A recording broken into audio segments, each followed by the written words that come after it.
Hey everybody, how's it going? Just a quick video of the crash damage from the ZX10. Track A low side. Obviously that didn't work out. Um, Broke all the tabs on the back. Smashed it in there, smashed it in there. The bike fared pretty well considering. Handlebar broke off. Broke that clip on. This one bent really bad. It was bent back in. Couldn't really steer the bike. As you can see, the reservoir smashed. Fluid went everywhere. This is obviously not where it should be. I had that bent clip on as a spare from another wreck, and then I had this one also. Threw those on there so I could steer the bike, which was nice. We get down here, and this case cover did its job really, really well. I'm happy with that. The bike kicked over for a second and ran. And when it did, at the track, when I got it back to see if it would just even fire, and it just popped right off. Coolant came out of here. Belly was filled with coolant. It wasn't gas or oil or anything. It was just coolant. So I was like, all right, that's not bad. Broke the quick shifter. This was bent out a little more. You can see it's kind of still bent a little bit right here. And then this is off. I priced this before. I was hoping I could just pop that off and buy that piece there, but no luck. I priced it and the whole thing. I'm gonna have to buy pretty much this, and the whole thing. And it's a couple $100. So yeah, this bike is going to be pricey to fix, but we'll get it done. Maybe get some new rear sets. The swing arm was scratched. I need a new swing arm. We might do that in the process too. I've been needing one since I low-sided in the rain. This is wear from boots. That's all that is.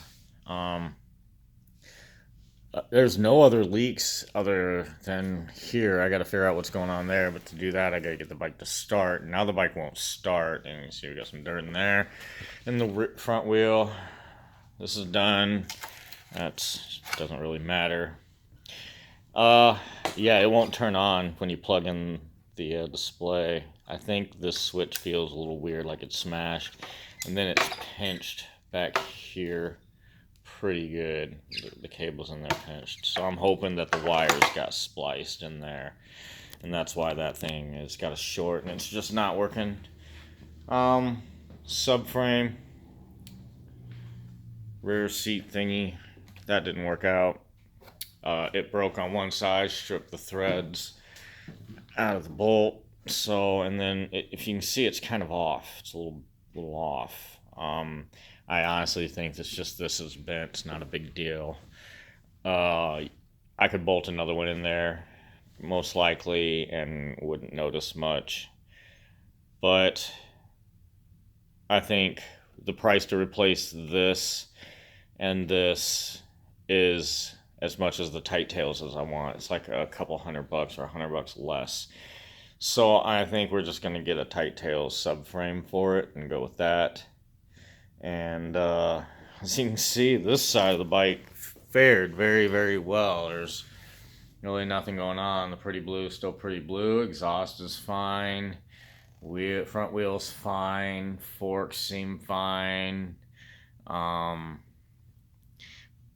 Even the exhaust, I don't know how that got there. No idea how that, but the exhaust doesn't seem, there's no crushing of it or anything. Everything seems fine over here. So, I mean, pretty much what was meant to break and bend and stuff broke and bent. The front ram air tube is just gone. The dash cluster mount, yeah, that's gone. It didn't have an ignition before, so that's not like that got ripped out or anything. It's just not there. So we're gonna replace that. That's the first thing to go to get replaced, just to see if we can get it to power up. Then go from there. Get the airbox opened. It rained that night out of left field, so I'm worried about rain getting in the airbox. I'm sure rain got in there. Got to get in there and see what's going on.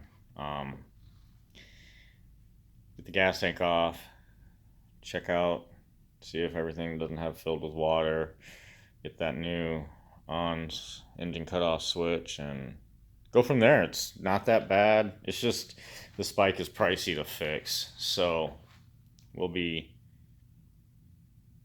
you know, we'll be doing a little bit at a time, but we'll get it done. Thanks, guys.